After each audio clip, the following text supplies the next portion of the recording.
Assalamualaikum warahmatullahi wabarakatuh. Apa kabar Bapak Ibu Guru semua? Semoga Bapak Ibu Guru dalam keadaan sehat, juga dalam keadaan baik-baik saja, dan tetap semangat untuk menjadi pendidik yang menginspirasi, menggerakkan, dan meneladani. Ya, di tengah-tengah COVID-19 yang saat ini melanda kita, melanda bangsa kita, sehingga membuat kita akhirnya harus mengajar menggunakan teknologi melalui daring. Tentu kita berharap bahwa dengan seperti ini akhirnya kita semakin melek terhadap teknologi. Nah, Bapak Ibu, terutama guru-guru blogger, pada kesempatan kali ini saya akan sharing bagaimana membangun branding melalui blog dan media sosial. Di kesempatan kali ini saya nggak akan bahas tentang teori brandingnya. Apa itu branding, bagaimana membangun branding, macam-macam branding dan sebagainya.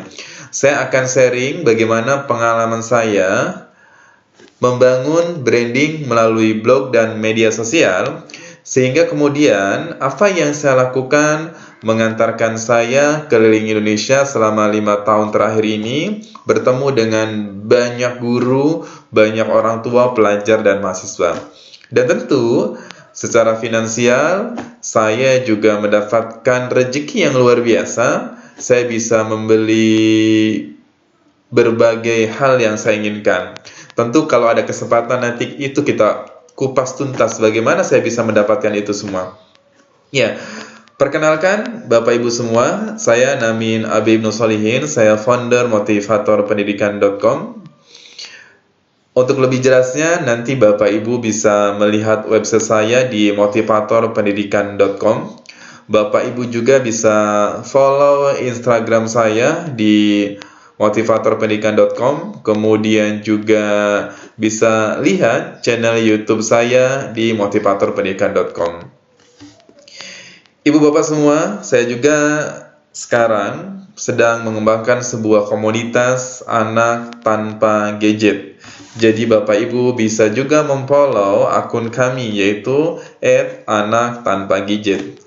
Ini merupakan pengalaman saya secara pribadi bagaimana membesarkan 4 anak tanpa gadget dalam 8 tahun terakhir ini. Nah, untuk hal ini, di lain kesempatan nanti kita akan jelaskan. Atau ibu bapak bisa follow dulu Instagram saya atau Instagram @anak-tanpa-gadget. Ya, bapak dan ibu, perjalanan saya cukup panjang bagaimana membangun branding.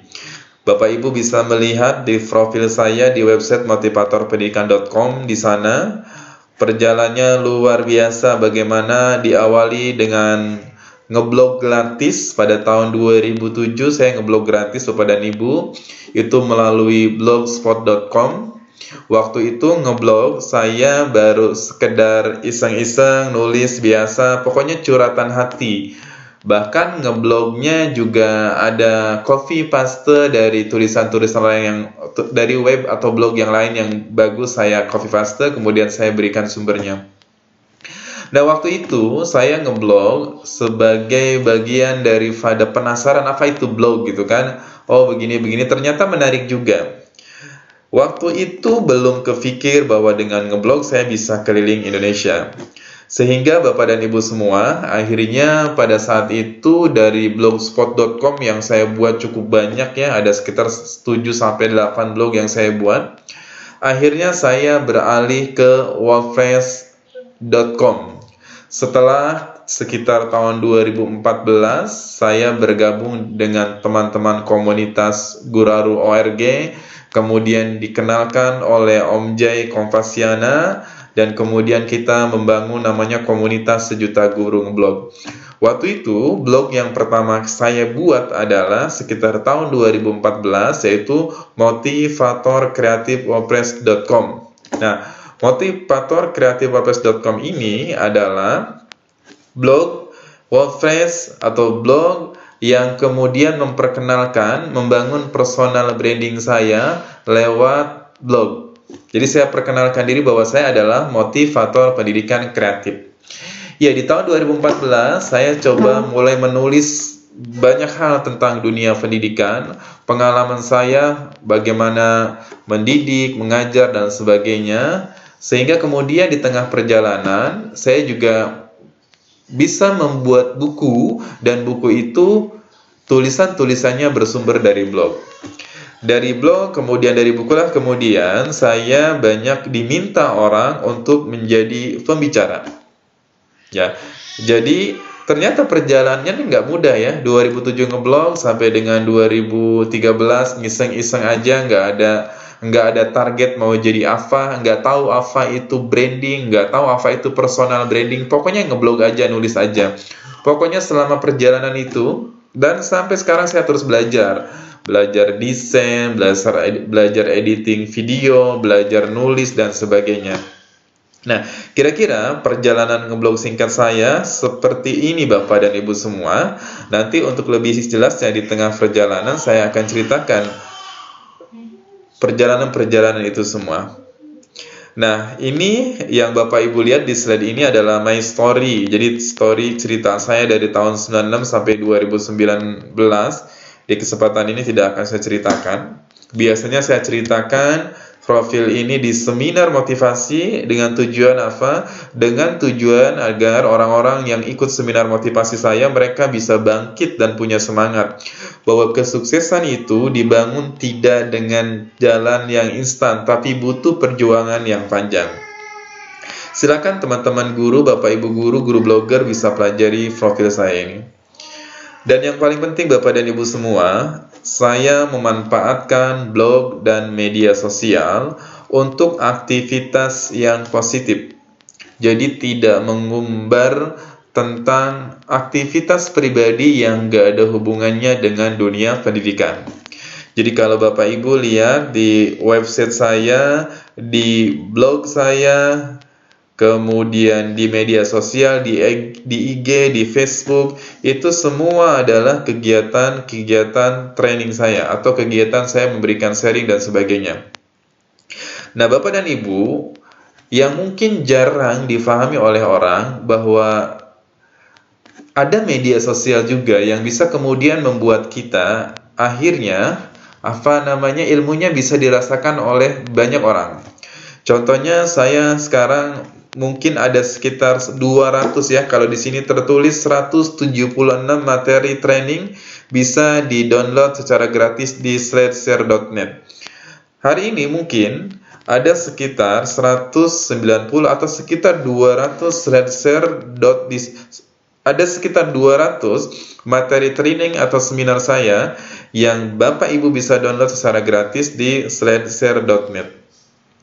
Setiap tahunnya ada sekitar hampir 500.000 orang yang kemudian mereka melihat, dan ada sekitar 6.000 sampai 7.000 orang yang mendownload.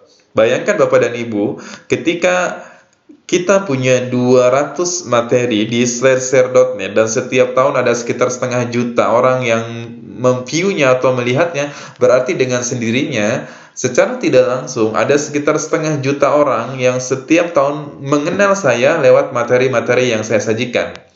Dan yang lebih berdampak adalah ada orang-orang yang 6.000 sampai 7.000 mendownload materi-materi saya.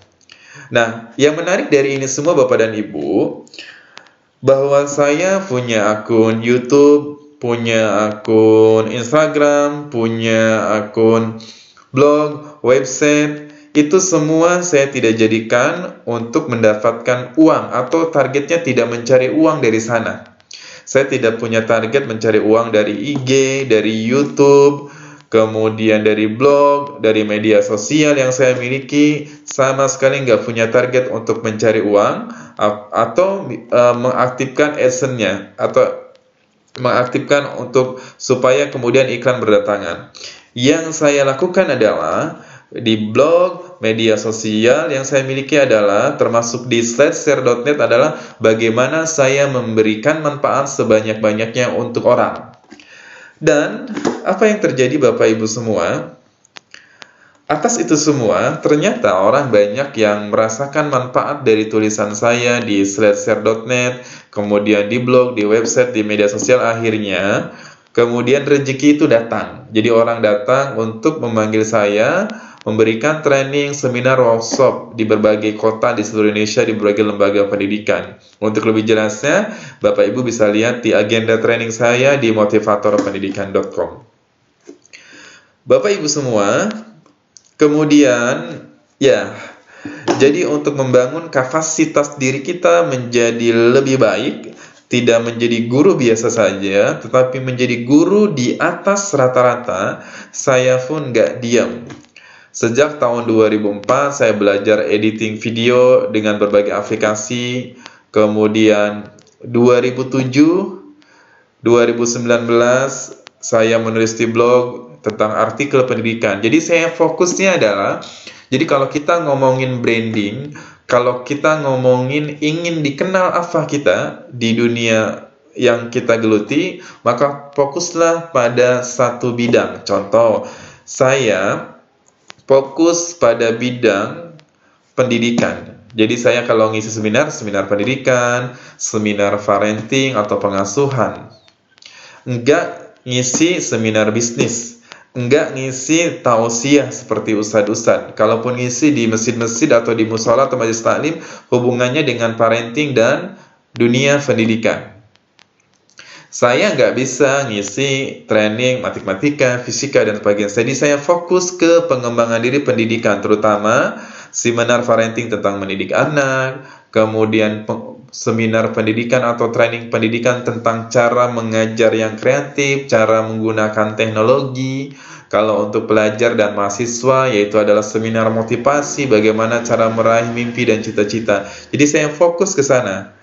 Pada hal-hal yang bukan menjadi passion saya, atau bukan bakat saya, atau bukan pada kompetensi saya tidak mau. Jadi saya fokus di tulisan-tulisan saya, di blog, media sosial, itu fokus ke sana semua.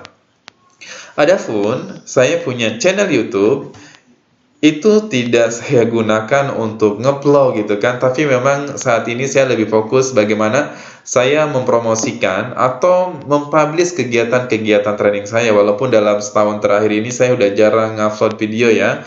Minimal teman-teman perlu diketahui kenapa kemudian saya harus banyak upload video di YouTube, kemudian publish foto-foto saya di website motivatorpendidikan.com. Itu adalah bagian daripada portofolio, sehingga suatu saat ketika orang memanggil saya, mereka sudah tahu bahwa oh iya, ini foto-foto kegiatannya ketika saya ngisi seminar atau training. Nah, jangan sampai Bapak Ibu semua punya blog tapi hanya atau tulisannya campur aduk gitu. Saya sarankan lebih baik fokus pada satu bidang tertentu. Dan ternyata menjadi blogger itu, menjadi guru blogger itu nggak cukup kita hanya bisa nulis. Maka saya juga belajar desain menggunakan CorelDRAW. Nah, seperti infografis yang Bapak Ibu lihat di tampilan sekarang ini merupakan desain yang saya buat menggunakan CorelDRAW, bukan menggunakan PowerPoint. Saya juga, Bapak Ibu, belajar membuat website secara otodidak. Jadi saya membuat website ini tidak khusus, jadi benar-benar otodidak yang belajar dari internet. Saya belajar CorelDRAW itu awalnya dulu karena saya sering mesen desain ke percetakan, tapi saya nggak puas tentang apa yang saya pesan. Akhirnya saya belajar secara otodidak dan kemudian sekarang ya alhamdulillah ya, belum jadi orang yang ahli, tapi minimal saya bisa mendesain sendiri tentang slide presentasi dan website saya sendiri.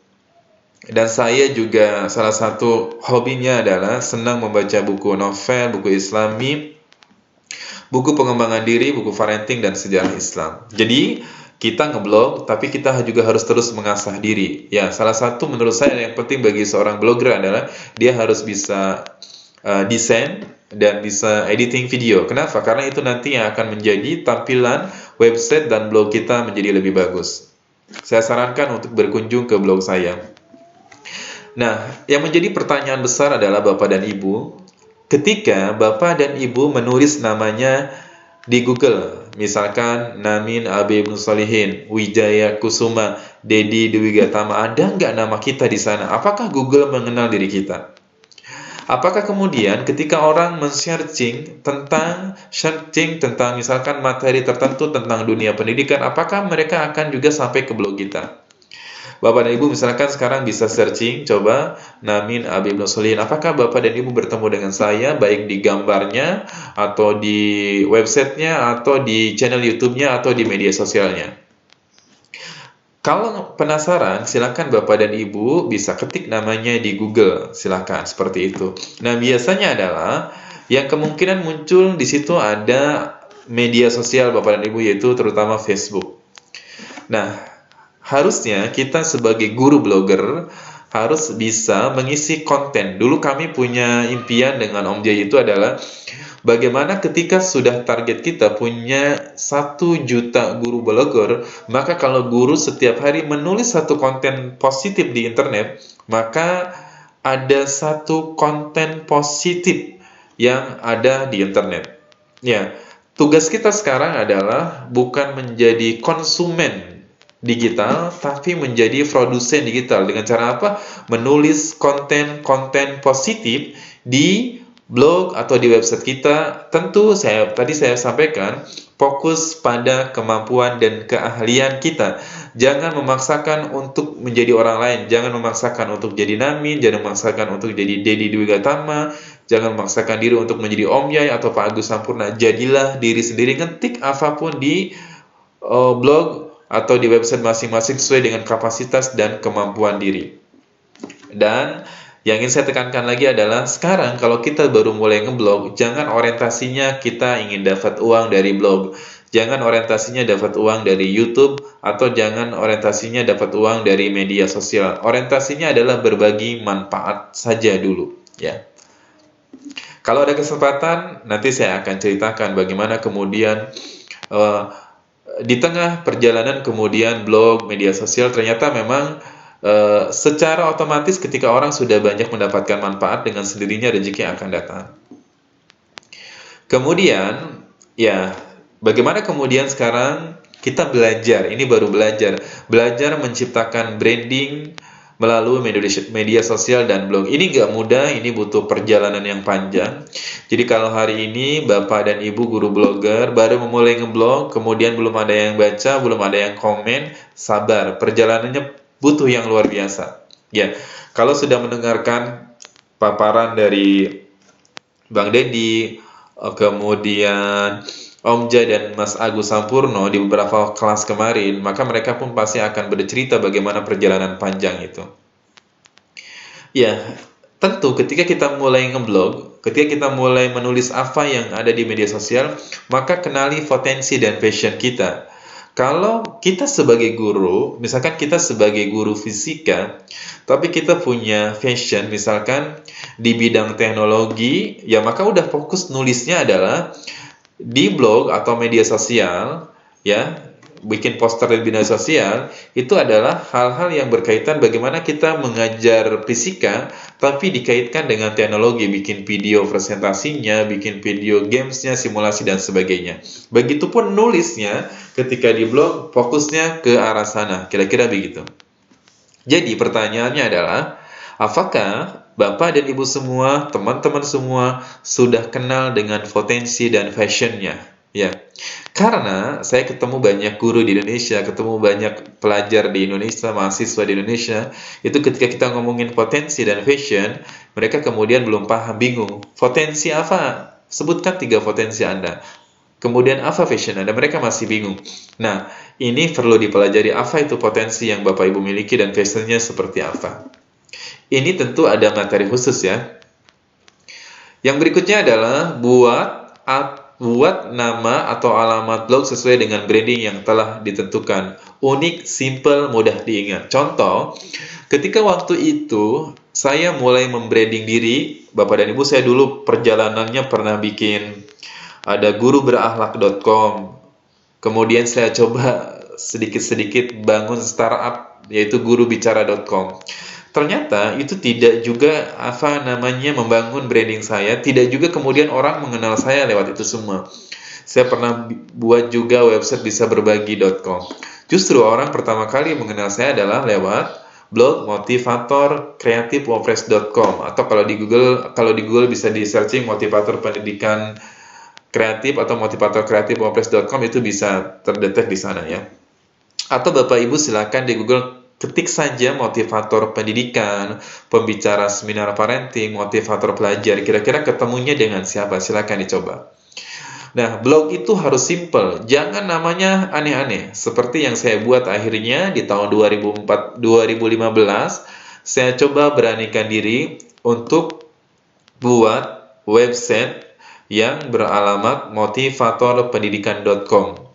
Waktu itu memang alhamdulillah ternyata belum ada orang yang menggunakan ini. Akhirnya saya membranding diri sebagai motivatorpendidikan.com, dan alhamdulillah berarti tahun 2015 sekarang sudah hampir 5 tahun ya, 5 tahun. Waktu itu saya bayarnya masih coba-coba ya, 600-700. Sekarang sudah saya buat untuk berbayarnya profesional ya, yang kapasitas bandwidth-nya atau kapasitasnya itu unlimited. Jadi saya mau publish berapapun itu tidak menjadi masalah. Dan insya Allah biayanya nggak lebih dari 1.500.000, masih terjangkau lah ya. Dan 1.500.000 yang kita keluarkan itu tidak seberapa dengan apa yang kita dapatkan dari itu semua selama 1 tahun. Apa saja yang sudah saya dapatkan selama ngeblog 5 tahun terakhir keliling Indonesia, nanti kalau ada kesempatan saya akan sampaikan ya. Jadi buatlah yang simple, jangan yang susah-susah ya. Jangan yang susah-susah. wijayalab.com. Bang Dedi nggak pakai yang komersil ya. Dedi Dewi Gatama WordPress Pak. Mas Agus juga seperti itu, guru kreatif wordpress.com. Jadi kalau teman-teman mau pakai wordpress.com nggak apa-apa, atau pakai blogspot.com nggak apa-apa. Mulai aja dari yang gratisan-gratisan dulu. Ya, karena apa? Karena saya punya prinsip begini, jangan sampai kemudian kita mengeluarkan uang, tapi kita tidak mendapatkan apa-apa. Teman-teman semua boleh menggunakan laptop atau notebook, MacBook, tapi harus dapat. Jadi MacBook yang kita dapatkan ini adalah bukan dari hasil gaji pokok kita, tapi benar-benar dari hasil kreativitas yang dihasilkan oleh teman-teman. Yang berikut, ya kita harus menulis sesuai passion. Publish potensi terbaik yang kita miliki di blog. Ya, tadi seperti yang saya jelaskan di awal, passion kita apa? Kalau passion kita jagonya nulis puisi, fokus aja pada puisi. Misalkan kita buat nama websitenya adalah guruberpuisi.com. Nah, nanti udah fokus aja nulis puisi. Nanti lama-kelamaan akan ada orang yang mungkin membaca puisi-puisi kita. Bisa jadi kemudian kita ditawarkan untuk diterbitkan. Saya sendiri sudah ada beberapa penerbit yang mereka meminta saya untuk mempublish tulisannya di penerbit-penerbit mereka. Penerbitnya cukup besar, cuman saya memang belum fokus untuk kemudian menerbitkan buku saya di buku-buku komersil ya. Walaupun buku-buku ini sudah saya terbitkan juga, bisa dilihat di blog motivatorkreatif.wordpress.com. Kemudian Bapak dan Ibu semua, teman-teman semua, menulis konten di blog sesuai dengan permintaan pembaca. Jadi kalau nanti Bapak Ibu sudah bikin blog, baik di WordPress, di blogspot.com, atau blog berbayar, baik yang domainnya .com, org, .id, atau apapun namanya itu, nah biasanya di sana ada stat, kita bisa ngelihat. Jadi orang tuh kalau masuk di blog kita, keywordnya, kata kunci apa yang mereka cari. Nah, kita bisa menulis seperti itu. Jadi kalau orang keyword misalkan menjadi guru kreatif, kita ada tulisannya misalkan 10 guru kreatif.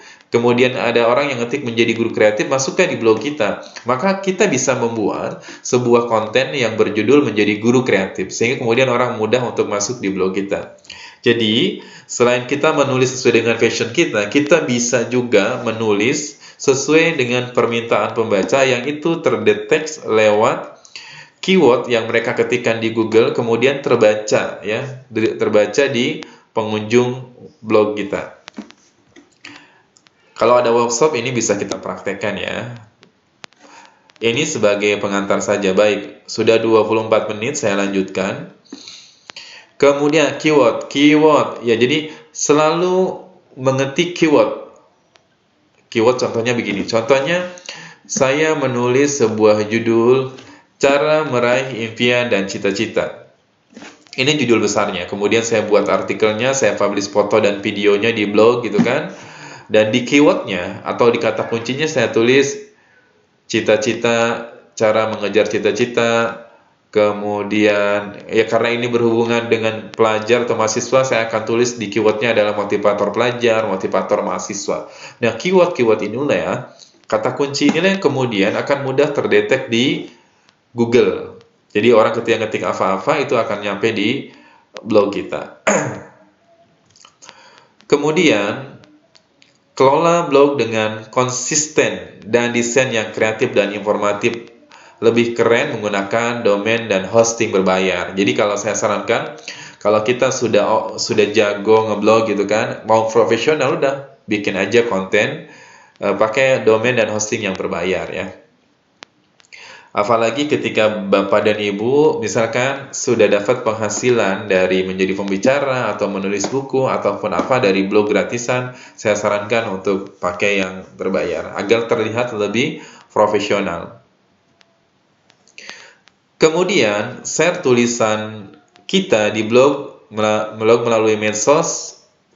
Jadi tulisan kita di blog dengan di medsos itu adalah selaras ya. Jadi jangan sampai kemudian kita ingin menjadi guru di atas rata-rata, tapi tulisan kita di blog atau tulisan kita di media sosial, di Facebook atau di IG lebih banyak ngeluhnya. Contoh, saya membranding diri sebagai motivator pendidikan. Maka aib bagi saya, kemudian kalau saya mengeluh di website atau di media sosial, bagaimana mungkin seorang motivator kemudian mengeluh? Bagaimana mungkin Bapak dan Ibu yang kemudian yang ingin dikatakan sebagai guru kreatif atau guru teladan, tapi banyak ngeluh tanpa gosip di blog atau media sosial? Maka saran saya adalah, ayo jadilah guru di atas rata-rata yang kita beda dengan guru yang lain. Kita adalah guru yang bisa mengisi konten-konten positif di blog dan media sosial. Ya, blog, media sosial itu harus selaras dengan branding kita. Tulisannya, foto-fotonya, desainnya, ya itu seperti itu ya. Jadi jangan sampai juga kemudian mempublish tulisan-tulisan yang tidak berkarakter, nggak berkepribadian kita, tidak mempublish foto-foto yang aneh-aneh, tidak mempublish foto-foto yang itu nggak mencerminkan kepribadian kita. Kemudian yang paling penting adalah jangan plagiat atau copy paste tulisan orang lain. Jadi menulislah sesuai dengan kapasitas diri. Bapak Ibu semua, menulis di blog itu ya kalau teman-teman guru blogger katakan ya tidak harus menggunakan tulisan-tulisan ilmiah ya, tapi bisa juga menggunakan gaya kita yang bebas, gaya apa aja. Jadi kalau Bapak Ibu ngelihat blognya Bang Deddy, ya tulisannya apa adanya sesuai dengan kepribadiannya seperti itu. Tetapi jika Bapak dan Ibu punya kemampuan untuk menulis ilmiah, menulis narasi dengan narasi yang baik, tidak ada masalah. Nah kemudian Bapak dan Ibu, yang terakhir adalah, bolehkah kemudian kita menjadikan blog, website untuk berbisnis, memasang AdSense? Ya boleh-boleh saja ya, itu boleh-boleh saja, silakan saja ya, sesuai dengan keyakinan masing-masing. Namun yang paling penting adalah Bapak Ibu semua, di awal-awal ketika kita ngeblog, menulis, atau berbagi di media sosial, niatkan bahwa kita ingin memberikan manfaat sebanyak-banyaknya untuk orang lain. Bapak Ibu, ini yang bisa saya sampaikan. Jika ada pertanyaan, silakan bisa disampaikan melalui grup WhatsApp, kuliah, atau seminar online. Dan jika ada saran juga bisa sampaikan. Ini yang bisa saya sampaikan, sudah sekitar 28-56 menit, hampir 30 menit sesuai dengan yang saya janjikan tadi. Terima kasih atas perhatian Bapak Ibu semua, semoga bermanfaat dan tetap semangat untuk menjadi guru blogger. Jangan berharap yang instan, jangan mengharap yang instan, tapi teruslah berkarya. Insya Allah rezeki akan datang sendiri dengan kita. Untuk lebih dalam, kita nanti bisa ketemu ya, ketika di workshop-workshop offline kita laksanakan selama mungkin 2 hari untuk workshop langsung, dan saya akan berbagi kisah-kisah ajaib ngeblog bagaimana rezeki bisa datang ke saya. Terima kasih atas perhatian Bapak dan Ibu semua. Alhamdulillahirabbil alamin. Subhanaka Allahumma wa bihamdika asyhadu an la ilaha illa anta astaghfiruka wa atubu ilaik. Assalamualaikum warahmatullahi wabarakatuh.